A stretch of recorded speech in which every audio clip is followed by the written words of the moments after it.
Little kid favorite, that's all.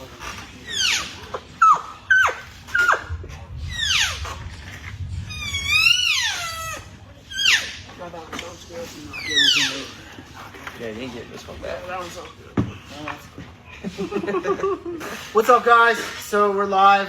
We got our friend Matt from Arkansas Valley Archery here tonight to talk about some bow hunting.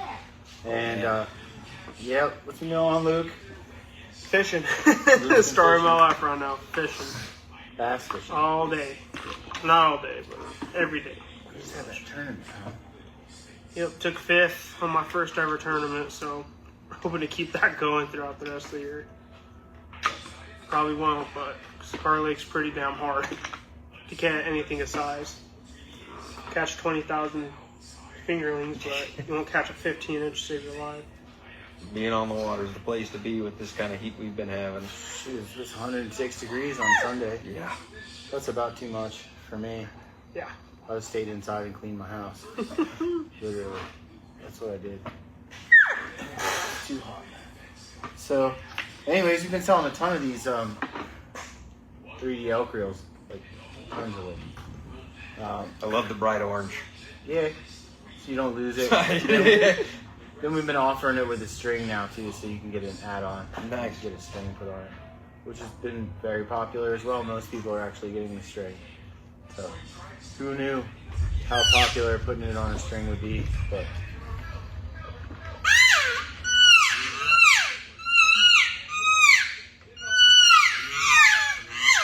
these calls are super lifelike, so that's why it's been so popular. Plus, it's really easy to figure out, and then it's really hard to screw it up.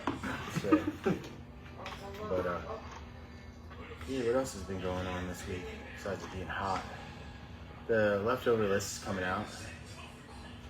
Yeah, that's coming out the 4th. No, well, I think they're going to come out with a list on the 1st. The 1st, and they go on sale The the 4th, yeah. Good luck. I've only ever gotten 2 tags off that list. It's really... Last year, I camped out for almost 24 hours to get a tag. Did you get a tag? I did not get a tag. Yeah. So I've done that once before out there at the field house. I'll never do it. Yeah, the lady down there was like, we can't even, it doesn't even matter. She's like, we can't even get tags if we want to get them. She's like, it's so impossible to get them. it's basically, if you're not like one of the first 4 people in line, it's not even worth staying. Yeah. I was number 5 in line, and all the first 4 people all got their tags, everything that they wanted, and I didn't get diddly by the time I got up there. Gotta get there first, I guess. Yeah. Yep. I got a buddy that's gotten some decent tags off it. One year he got a Unit 201 muzzleloader tag. Shot a 370 bull, lucky fucker. But that's not the normal. No, No.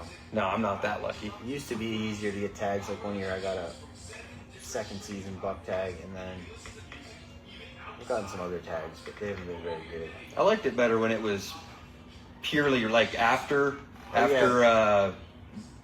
leftover day, then they just drop randomly. Yeah, they would drop randomly. Now they give out the list, and then it goes on sale each week. That's when I used to be able to get them, because then I'd be sitting there at my desk all day with that thing on my Yeah, be refreshing checking it all every. the time. It was Like, every just 7 check the minutes. list. Might as well just go check the list. He has Yeah. a good point on that secondary draw, too, that a lot of them go to the youth. Yeah. Secondary draw, yeah, unless you're a kid. I did draw a bear tag in the secondary draw, but nobody wanted those tags, I guess. What unit did you get that for? All the units up around where I used to live. Oh, gotcha. Yeah. I mean, it doesn't matter, but, you know. There's bears everywhere in Colorado. All the units are pretty good. So, there's a lot of bears. Yeah. Bears outside my house right now. I saw one running at the lake a couple days ago. That was pretty cool. There's so many on the south side of town right now because of that fire. Yeah. All pushed in. But that one at the lake's been there all year, because I've seen a picture of him Oh, yeah. back in June. He was over at Juniper Griggs. And then some lady was like, don't chase him. I'm like, Dude, I wish we could put up that I was running. I wish we could put up that Facebook thread for the live stream. That shit was so funny. Yeah, it was funny. I don't know if I can see what Oh, it she was the said. funniest thing ever. She called me a Cali Yeah, boy, she called you a Cali boy. which is funny because I'm from the East Coast originally. I was like, oh shit, you better watch out. Yeah, you can- Cali boy. Just coming for your ass hard. be able to see what she said.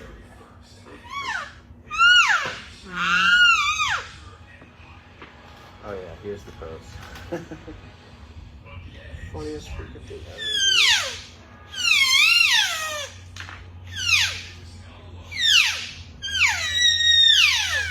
She posted a lot of pictures of bears that she's taken. I don't know why she's so fucking obsessed with them. Yeah. The picture of Judge Judy, or that's Bryce. Yeah, that's Bryce. She was like, That's hilarious. Bryce was like, you're so stupid. She called me a rude dude. So my picture, what kind of bear is this, dude? Do that? And I was like, not one you're likely to find in Pueblo, it's a grizzly.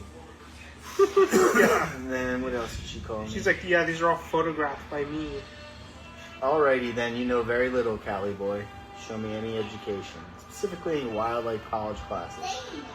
Like, you gotta go to college to know about animals. You can't just spend 30 years in the woods and learn about them. Gotta go to college just to know that, oh, not to mess with the fucking black Without a bears. college degree, you know nothing, so. Oh, yeah. Anyways, that's basically the gist of it. I would love to know her degree, and you already know she would have lied about it. Well, she's like that lady. I made that post, and it was like, she was like, anti-hunters are just bored. You got to find something to bitch about because your life is so boring. You've got literally nothing to complain about, so you're gonna go complain about some dudes that are hunting.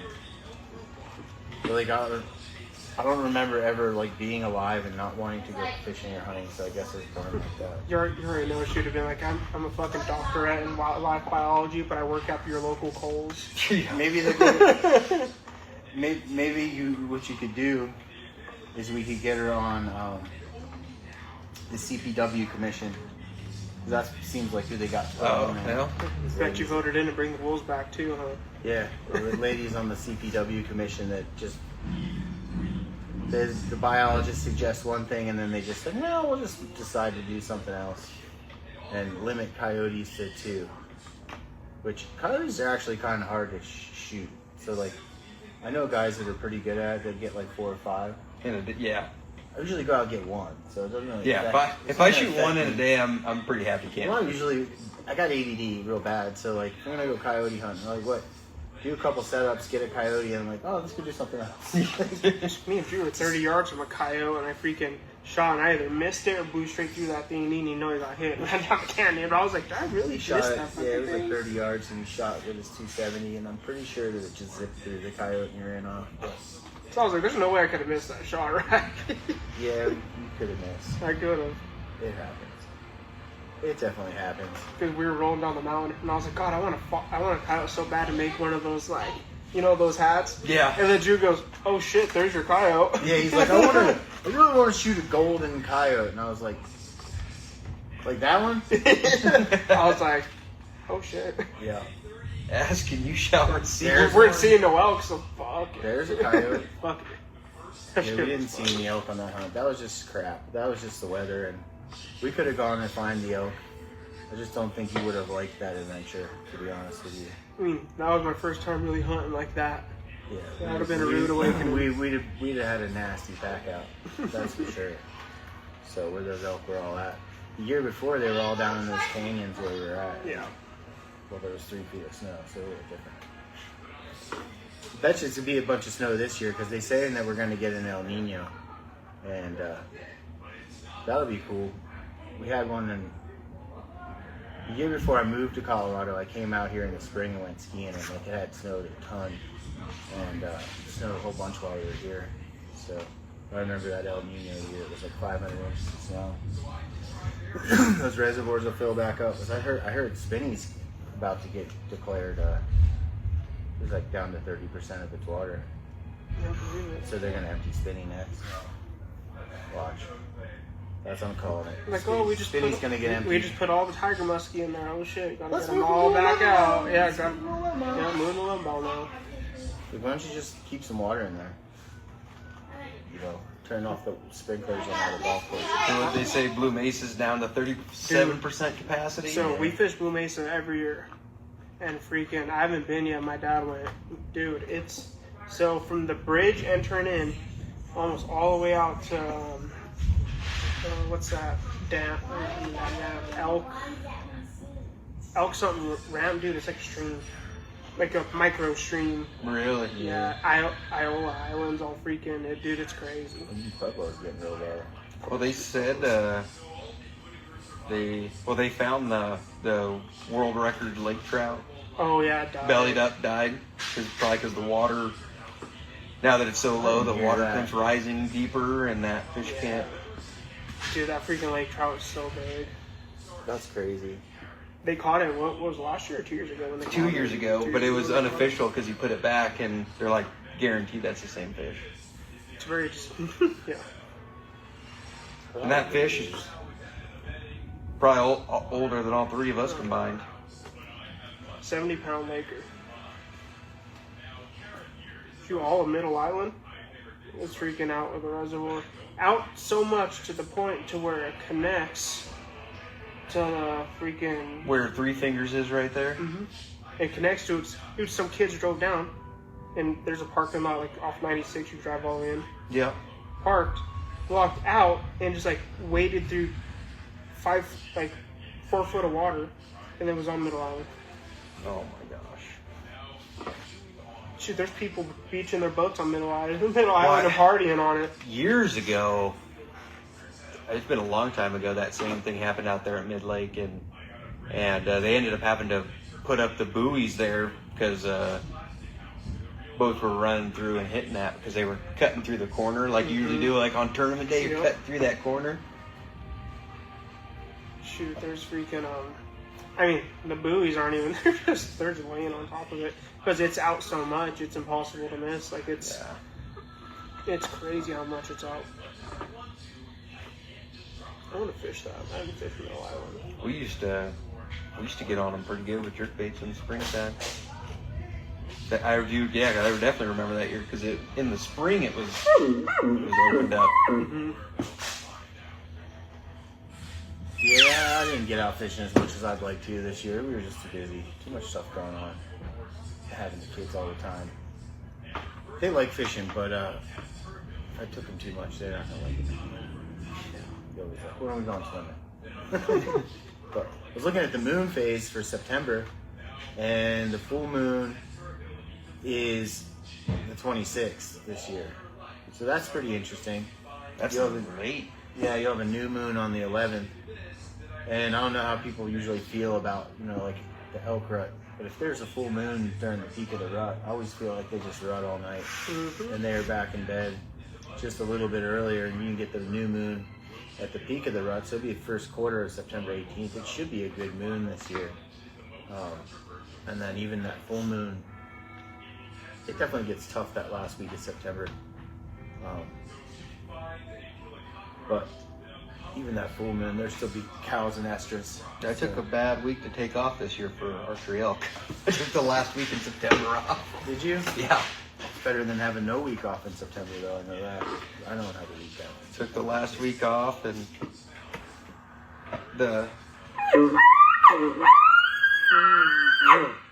I got custody case for my kids on the 24th of September, so that will be 2 days before the full moon. I will think of you while I'm on top of the mountain. Yeah. Well, hopefully we settle all this. So, my wife's been trying to relocate him out of the state for going on over a year now. We're like about a year. And it's just family court process. I don't have much to say about it because I don't know how much positive that I'd have to say about the process. It's lame. But looking forward to trying to get that all settled out. So, what's your personal preference on arrow? Yeah, for elk. Mr. Archery Shop. I'm sure people will love to hear that because it's such a controversial topic. Oh, it's one of the craziest controversies. If your arrow ain't 800 grains, it ain't gonna go through it. Goddammit, man! It ain't gonna go How through. heavy is the arrow you're shooting? Like everybody wants to know. Arrow weight, draw weight. That's such a big thing right now. Are you shooting 90 pounds? I personally don't get behind the heavy arrow and the heavy weight. I wasn't blessed with the long draw length. 28 inches and 70 pounds. I've killed and blown through 2 elk personally with sub 400 grain arrows. I've fall farther down the realm of kind of rolling towards like a better FOC output than just a heavy arrow altogether. Yeah. And I like the forgiveness of speed over just... Yeah, because you want to shoot flatter because that gives you just a little bit of more of a margin of error with your range. Absolutely. I want to know that if you're standing up behind me and you go, Maddie's 50 yards, and I say I roll and dial my sight to 50, he takes 3 more steps, and you go, he's 54. I'm not going, oh crap, I have to aim high. Yeah. I have to redial my sight. I'm going to hold center mass and know that my speed is, I'm coming in 7 inches low, maybe, because I'm shooting a 370 grain arrow at 313 feet a second. I'm shooting the Victory HLRs this year, and which is my top selling arrow. It's an incredible arrow. It's kind of that perfect ball game between light and speed and still keeping some good FOC up front and having a very tough arrow. The first 2 elk I killed were both killed with Rip XVs, which is the lightest arrow on the market. You know, Sure. One of the lightest arrows on the market. That arrow came in at 326 grains. And if you ask anybody in the elk hunting world, they're going to tell you, well, that's too light to kill an elk. Yeah, no, that's not true. The whole problem with this heavy arrow, heavy poundage, and, you know, these fixed blades that everyone's rolling to, they're like, oh, I want to blow through the shoulder of an elk. Single bevel, goddamn. Single bevel, whatever. But their whole thing is, I want to blow through the shoulder of an elk. Yeah, but you can't. Which is not going to happen. You can't. And if you're aiming for a freaking shoulder blade of a bull, you got a fucking problem. And exactly it. They're trying to put a Band-Aid on a problem that the Band-Aid's not even going to fix. Just hunt rifle. Yeah, if you want to blow through the shoulder of an elk, I tell guys all the time, pick up a rifle, because that's what's going to do. Get like a 300 Win Mag or something, because I've seen a dude shoot an elk in the shoulder, cow elk in the shoulder blade at 270, and we did not find that. Right. But followed around for and then the other thing to go on with that is, like, you know, everyone's worried about this shoulder blade or that and bone in there. There's 3 other places you can miss. You can miss high, you can miss low, and you can miss back. So why would I take a smaller cutting diameter? And don't get me wrong, and no one's going to attest to this, a fixed blade's always going to out-penetrate it in mechanical. Mechanical is robbing kinetic energy to open, and so yeah, you're losing that. But you're always sacrificing the forgiveness of a larger cutting diameter and forgiveness of arrow flight with switching to a fixed blade. So there's 75% other places that you could miss where that fixed blade is failing. You've killed a lot more bulls with an expandable than I have with a fixed blade, but I actually got some fixed blades this year. I got those toothed arrow ones sitting up there. I just wanted to shoot them and see how they fly. I hit a branch last year with the Rage, and my arrow went tumbling and hit the bull going sideways. Right. I don't know if having a fixed blade would have made a difference. Deflection is such a hard thing. I mean, you just don't want to hit branches. No. And that's where I lean, towards the lighter side of things, No, I went up in weight, and I'm trying to think. I was shooting like a 400 plus grain arrow with the broadhead and everything, and now I'm back down to like, I'm trying to think, about 360 is what my arrow finish weighs. That's wonderful. But I've killed plenty of elk with a lighter arrow like that, and what I like to be able to do is like, I remember one bull, I put my 30, 40, 50 on his vitals and shot him because I just didn't even, how far is he? I don't know, 30, 40, 50, double under. Yeah. Because it was like, think about what, Because I remember shooting that year and shooting a lot, and I was shooting a real fast bow, and that my 30, 40, and 50 would pretty much hit, within a couple inches. Right. And that's exactly, I've got a video of a little girl that I set her up this last year. She's 25 inches of draw, shooting 45 pounds, and I have a video, and granted, we put her in a fixed blade because she's not making the kinetic energy that you need. That's when you probably want a fixed blade. Exactly. Shorter draw length, lower poundage. But I've got a video through a spotting scope of her absolutely 12 ringing this elk at 60 yards. Yeah, we posted that. Yeah, I think we saw that one. And it's, so You're telling me that you needed 90 pounds and a 600 grain arrow, but little Michaela put one in an elk at 60 yards? Yeah. And arrow placement is far more important than all the gizmos and gadgets and this and that. Well, I tell guys all the time, go shoot your bow. Yeah, go shoot your bow. Don't worry about all the... Because people love gear and they like to be wrapped up in 100%. It's like I love when gear. we got here, he was looking at all the video gamer merch on the computer because he just is obsessed with it. But like guys get like that as they grow up. It's not video gamer gear anymore. It's weaponry or guns or bows trucks, and boats. Careful, hey, the ranch fairy might Boats and fucking... hose. Oh, ranch yeah. fairy might make a video on you, man. You're speaking sacrilegious terms. I know it. You can make all the videos you want about me. Nobody cares about. Yeah. There's a video actually that the hunting public and the ranch fairy posted of them shooting a giant single bevel fixed blade broadhead on the front of this arrow, and they like the heavy arrow, big single bevel. And they're also in this, trying to sell product. Yeah. You know what I mean? And they're shooting at a boar, and I think it's a boar target, 3D target. I don't know, it's 20, 30, maybe 40 yards. And I have the video saved because I like to show people, but it's hilarious. You watch this arrow come in, and before it even makes it to the target, that big single bevel is steering that arrow so badly, that arrow completely turns up and misses the target completely. That's crazy. And it's like, how do I explain why you get an arrow and a broadhead and you go shoot it at your target? You should be able to evaluate your arrow flight. And if you got bad arrow flight, why would you want to shoot that at animals? Right. I mean, and out west, not all your shots are going to be within fucking 15 yards. No. Like you're hunting out of a deer blind. Exactly. So, I mean, I always see them too, like they're shooting those 600, 700 grain arrows, 40 yards. Dude, it looks like they're lobbing a baseball. Oh, It goes, absolutely. "Poosh."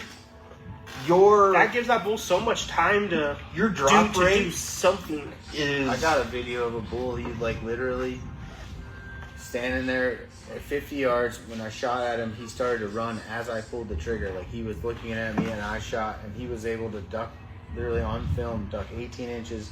The arrow went right over his back and buried in a tree, and literally the tree behind him, the arrow is only like 2 feet off the ground. So I still don't know how I missed that bull. Right. But that's, can't count the chance. What's up?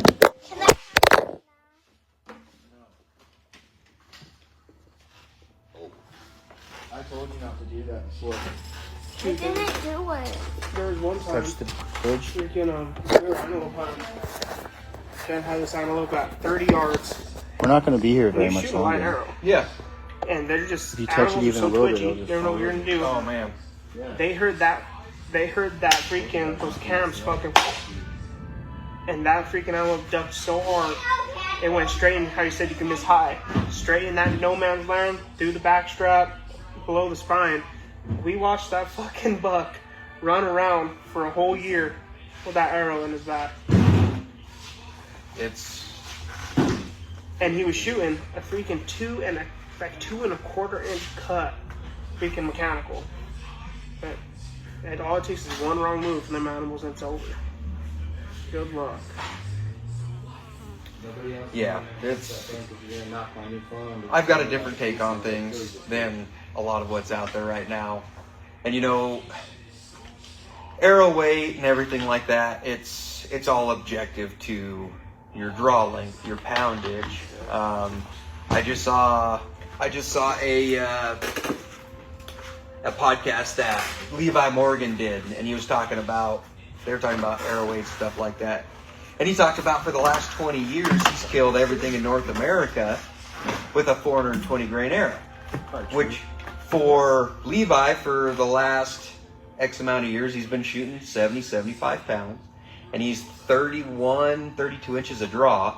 So what he's doing at 60 pounds is what I'm doing at 70, 75, just because your draw length makes such a difference.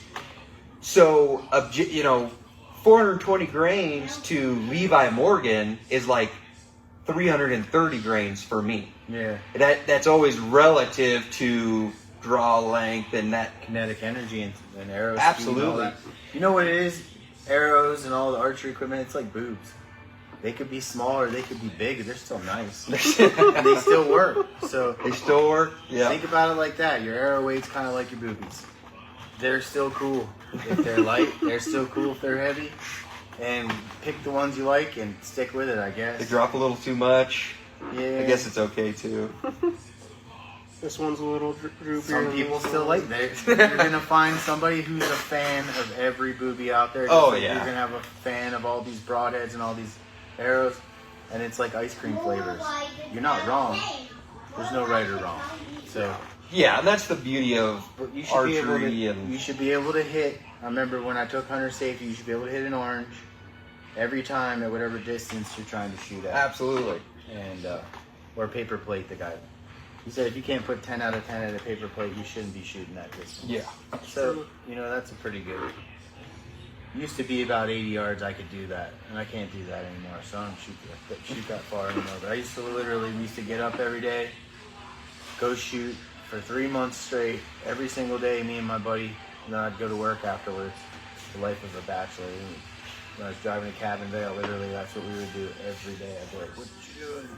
We'd pick him up, we'd go shoot out to like 110 Yep. every day. And being in my 20s and I had better vision, but I can't shoot that far anymore. That is what it is. So, yep. Anyways, we're supposed to go to the World Elk Calling Championships. Was that 2 weekends ago? But my kids, all three of them got a stomach bug. So by the time Sunday rolled around, Maddox was puking too. So we didn't go. So congrats to you guys who went. I think Corey Jacobson won his 12th championship. Saw him bugling. Pretty good. Kind of bummed I didn't get to go. So next year. Kids didn't want to go. They like the elk bugling contest, but it's not their favorite. You guys like the elk bugling contest? I guess they're okay. It's a female dominant spider. Hey, don't touch that. Don't touch that fridge. Back out. Back out. You know what happens if it's male dumping spiders sees a female dumping spider? They probably start to do their mating dance. They'll do a dance. They'll dance. Yeah. You need to go potty?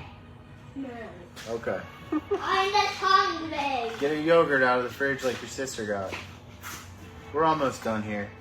So, guys, the scream diaphragm. So, like, I put up a video on Instagram where I just round these corners off with a file. It only takes a minute. So, if you're getting this and you're having a little trouble with it, that's one tip. A friend of mine said that he rounded his corners off and just likes how it plays that way better. So, you can trim it. That's interesting. You're silly. I can see that. That's why I put it in. There you go. Don't get it on the table. Take that back to the other table, please. Watch out for the fridge. That's a close call.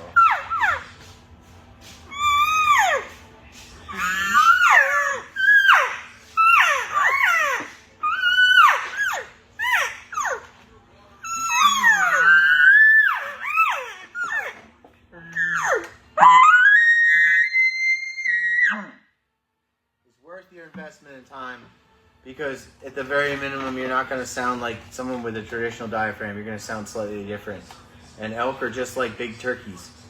As soon as they hear something that they never heard before, they have to come and check it out, especially if it sounds like another bull or cow and it's just a little bit different. That's been super deadly over the years. I mean, from limited entry hunts that I know people have been on to over the counter. It doesn't matter if they're pressured from being old and been pressured for so long, or they're 3 and there's just a lot of hunting pressure. So try the scream diaphragm. Anyways, let's ask Matt some more questions while I was here about archery. So let's say you're a new bow hunter. It's kind of confusing place. I was talking to this girl and she said she just got a bow and she's just trying to learn everything she can. What would you suggest someone do in that situation? Would you suggest her to go to an archery shop and try and learn some things there, watch YouTube? I'm always gonna say get in touch with your local pro shop. Go support those guys. Talk to the people who have the everyday knowledge, because we are more than happy to give out as much as we can give. There's a lot on YouTube. YouTube is a great tool. You're gonna get, 1,000 ways to skin a cat. Yeah. Everyone's gonna have something a little bit different and a little bit different here, and so it's a great starting point. It's not the end all be all. The beauty of archery is there's no perfect form. There's good and bad form, but ultimately getting in touch with someone who has that background and that knowledge is going to take, it's going to take that YouTube learning curve and cut it down a lot faster. I just actually had a guy today come through, never shot a bow before, very new to it, and we just started from the basics, just form, grip, just taking it slow and working his way into it. And one of the things he said to me, he's like, I had no idea that archery was so intricate. And I'm like, it's a very romantic dance, is what I've always said. And he's all stoked to come back again and learn some more. And just, it's a walk, not run kind of sport. If you think you're going to go right to 70 yards and be hitting paper plates every single time, it's not. It is. You got to take your time and before you can walk. Absolutely. Any little tweak on your form, anything. Oh will yeah. allow you to be accurate downrange. It's definitely it's a lot like teeth and gears. It's all got to be aligned perfectly. And yeah, I was looking at different influencers that you could look at if you're beginning bow hunter, and it's got a list, and a couple that I like on here is bowhunting.com, and Chris B's pretty good at teaching you how to shoot proper form. I like his channel. He's got a lot of good videos out there. There's a lot of other ones. I don't know when to go into this. Yeah. Oh yeah, that list could go on make fun of some of these people for ages. Just because I'm a jerk. Keep hammering.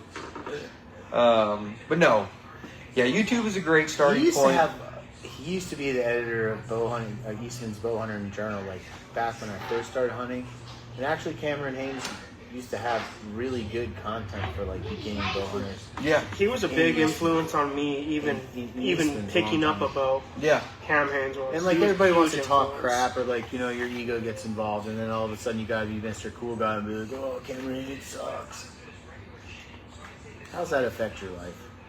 Like, how does what he's doing affect your life? And, I just don't know why everybody's got to be a hater. Oh, yeah. Everyone's got an opinion, and then their opinion doesn't stink. And yeah, I'd more just make fun of people, not hate on them. Like, I'm happy for you, and I wish you all the success. Right.